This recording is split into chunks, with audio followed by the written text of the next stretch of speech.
Hey guys, Zane here, and today we're going to be talking about the Rosaria leaks. Let's get right into it, no need to kind of dally. So let's start with her stats. We can see I've pulled up Ling here for reference, who's another 4-star spear user. If we compare the two, we can see Rosaria's a lot tankier than Ling. We can see 1,200 HP, 700 defense, versus like 670 defense and 1,800. So in the tankiness department, Rosaria is winning pretty handily. Their base attacks are fairly close. We can see 240 here, 225. The differences come in when we look at the stat bonuses they get. Ling isn't really. I mean, you can play her DPS, but that's not really her go-to play style. So you see like Elemental Mastery and Energy Recharge. Rosaria, on the other hand, gets percent attack, which is great for DPSs. Up to 24% max, which is not bad at all. And obviously their crit rates are the same. So overall, it looks like Rosaria's won out like a little bit in the stats versus kind of her I'd say her companions, but there's only one 4-star spear user besides her, which is why we're drawing these comparisons. If we look at her attack combo, this is where things kind of get interesting. You can see she's got a 5-hit combo, and these numbers aren't anything too special. Like if we were to hop over to Ling and look, you can see it's about the same. If you add it up, you get like 120, 120, 150. You can see these numbers are a bit bigger, about 20% if you're looking at like max rank. Obviously, charged attack, basically the same because it's both. Like if you look at both their charged attacks, it's fairly similar. Stamina cost for that's the same. The plunge attack is really interesting to me. They have the same plunge attacks, so you get like 170, 341. It's the same exact plunge attacks, which leads me to think that that's going to be kind of a common pattern for spear users. I believe all the 5-star spear users also have the same plunge attack. Zio obviously has his ultimate upgraded one, but overall it's fairly similar. So yeah, let's move on to her abilities. We're going to go ahead and close out Ling because this isn't really relevant anymore. Her abilities are very interesting. So her first one, her quick ability, this is not her ultimate. It's a teleport. You quite literally teleport behind them and you do with cryo damage. And it looks like it strikes twice. If you can see, it's like X damage plus another damage. Now, I've looked at the footage of it. I can't show it on screen because it's still a leak, and miHoYo loves to strike down videos who use that footage. However, we can see it strikes twice.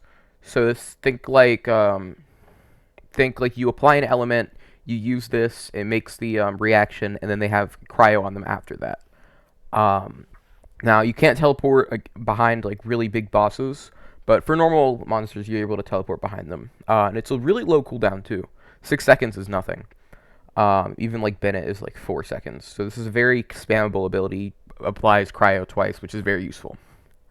Her ultimate is where things get kind of spicy. Now, it starts out as like a Hu Tao or a Child ultimate, right? Where it does AoE around her, and that does cryo damage. And then, after that, think like Chongyun ult, like with the spears that like strike the ground. And what happens is those hit the ground, that does damage. But then after that, those like ice spears in the ground, I think they call them lances. Yeah, ice lances. It does damage over time of cold. So it lasts for 8 seconds. And it procs it twice. So sorry, not twice, 4 times. So every 2 seconds, it's doing 132%. And it's got a very cheap energy cost. 60 is nothing, and 15-second cooldown it's going to be spammable, which is very nice. And you'll notice already she's kind of shaping up to be like a DPS sub DPS. But once we get into her talents, it's going to be very, very clear. Now, her passive is actually really interesting. I like this a lot. At night, the movement speed of your own party members go up by 10%. This doesn't work in like Spiral Abyss or Domains, but it's still just kind of like a fun little like she stalks the night kind of deal. It's not too useful because 10% isn't huge, but it's still nice. Now this is where we get into the crit. And you'll notice all of Rosaria's talents and constellations have some sort of like crit tie-in. So first, when Rosaria hits someone from behind using her dash ability that like dashes behind, Ravaging Confession, when she hits someone behind from that, she gets 12% crit rate for 5 seconds, which is really big. 12% is about half of an artifact's worth of crit rate on just the main stat. So that's pretty good, and obviously these are the stats you're getting for free, the talents you get for free, I mean. And you can see Rites of Termination, her ultimate. Whenever she uses that, her crit rate of everyone besides herself goes up by 15% of Rosaria's crit rate. And so what that means is if Rosaria has 100% crit rate and she casts this, all of her party members get 15% crit rate. If she has, say, 50% crit rate, all of her party members get 7.5% crit rate. So the more crit she has, the more crit she can give away. Yeah. So she is a 4-star, which means that even free-to-play players or low spenders can get stuff from her constellations. I've spent, I'd say, like $50 total on this game, and I have 2 characters that have max constellations. So these are definitely worth kind of paying attention to. So start out with Unholy Revelation. When Rosaria deals a crit, and keep in mind you're going to be building full crit on her, so this is going to be proccing a lot, increases her own attack speed and her attack damage by 10% for 4 seconds. Now, doesn't look like this affects stacks. That would be very broken if it did. But basically, because you're building full crit on her, you're constantly going to have attack speed up and damage up by 10% with first constellation. Second constellation, this increases your kind of ultimate, your elemental burst. The spear that goes in the ground, it's going to last for another 4 seconds, which means it's going to tick 2 more times. And that is really good. I think that's going to be one of her biggest spikes besides for C6. This is just an all-around really good ability. Obviously, this just levels up her dash by 3. This is her energy kind of support cost. This Ravaging Confession, her dash, whenever that crits, it regenerates 5 energy for Rosaria. But you remember you attack twice with this Ravaging Confession. You attack twice, but you can only get the energy once. So obviously nothing amazing here. 5's not huge, but it's a nice kind of like energy like recharge ability, and it's only on a 6-second cooldown. You can see Ravaging Confession 6 seconds, so that's pretty nice. It's just quality of life. This is just leveling up by 3. Nothing special here. And finally, her stat that is going to make Razor Mains everywhere cry out in joy. Her ultimate, or elemental burst, Rites of Termination.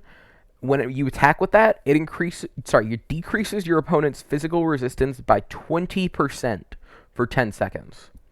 So basically, your DPS, if you're using her as a DPS, or if you have any other DPS, they're going to get 20% extra damage if they're physical. Obviously, this isn't too big of a deal if you're playing someone like Child, where all of his like damage is going to be coming in form of Hydro. But if you are someone who uses like any sort of physical DPS, you are going to be pumping out a lot more damage with this constellation. And remember, she's a 4-star, so it's actually almost possible to max out the constellations. Yeah. So overall, her playstyle, it's looking like there's obviously going to be some people who build her as a DPS.